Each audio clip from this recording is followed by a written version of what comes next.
Environ 147 000 personnes déplacées suite au séisme de 2010 continuent de vivre dans des camps de fortune. Un coup d'œil sur les conditions inhumaines dans lesquelles évoluent ces milliers de familles avec nos collaborateurs Michli Alexis et Enel Dorlus.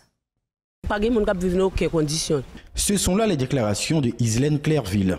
Âgée de 41 ans et mère de 2 enfants, elle vit dans le camp Accra Adoquin situé à Delma 33, non loin du commissariat de police. Amputée suite au tremblement de terre de 2010, elle continue de dénoncer la misère, la pauvreté et la promiscuité dans lesquelles elle patauge depuis. C'est celle comme si la simbion moun gen bon qu'elle a yo ouais moi comme si que moun nan vle rendre mon service yo rendre moi. Ti moun yo tout les pour m'ben avec ti moun yo. Il veut dire ti moun yo les pour me laver radio. Qui veut dire si on moun gen comme si que gen des points comme si on moun wem là, m'gen doit besoin laver uniforme ti moun yo m'pa ka laver qui veut dire son service. Parfois même n'pa ka même voyer ti moun yo l'école à cause des radios pas laver. Mais Islaine Clairville n'est pas la seule à se trouver dans cette situation. Dans ce vaste camp vivent 32 000 personnes, soit environ 6 000 familles. Janine, mère de 5 enfants, déplore qu'aucune mesure n'ait été prise en vue de changer leurs conditions de vie. 4 ans après, le bilan est négatif, confie-t-elle. Ouais, la pluie tombée là, l'âme qu'on gagne t'es montée là, on est dans sa main au terre là. Tout à fait presque fin perdu ici là, la maison drame bagaille moi toute fin perdu, l'eau. Bon, des fois, pendant que je suis là, hier soir, je prié, je me dis, bon Dieu, si la pluie vient, qui ça m'a fait? Parce que je n'ai pas de goutte même.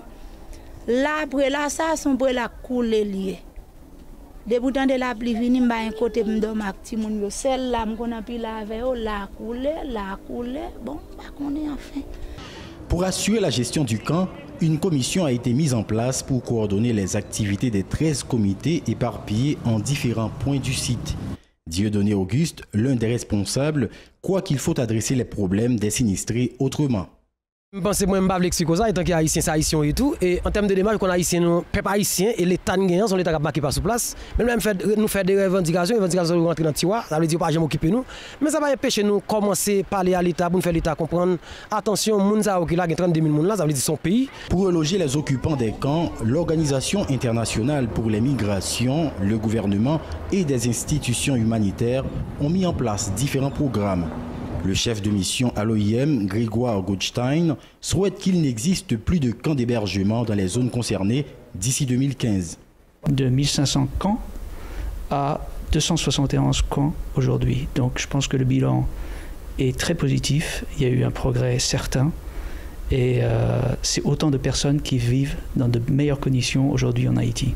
De leur côté, des organisations des droits de l'homme et de la société civile continuent d'exhorter les autorités à prendre en compte les besoins réels de cette tranche de la population. Selon la responsable de plaidoyer du groupe d'appui aux rapatriés et réfugiés, Géralda Saint-Ville, la situation est alarmante.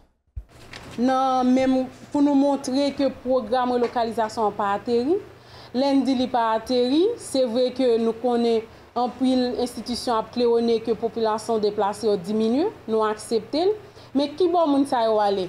Et programme subvention loyer qui offre en 20 000 goudes. Après une année, qui bon moun sa yo pour aller? Il y a un côté pour être pas une valeur marchande. C'est un droit et l'État doit mettre des mécanismes que doit ça respecter pour tout le peuple haïtien.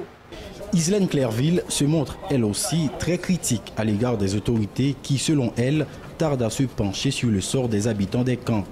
Cependant, elle se dit prête à coopérer en vue d'un éventuel déplacement, à condition que le gouvernement lui facilite la tâche. Nous avons souhaité pour l'État de faire un bagage pour eux, parce que ça fait ça, l'État dit qu'on a fait 20 000 goudes. Moi-même, bon, on monte en comme si je prends 20 000 goudes dans mes moun, côté moi jeune avec 20 000 goudes. 4 ans après, plusieurs milliers de personnes croupissent toujours dans des camps improvisés. Des conditions inhumaines rappelant sans cesse les séquelles de la tragédie du 12 janvier 2010.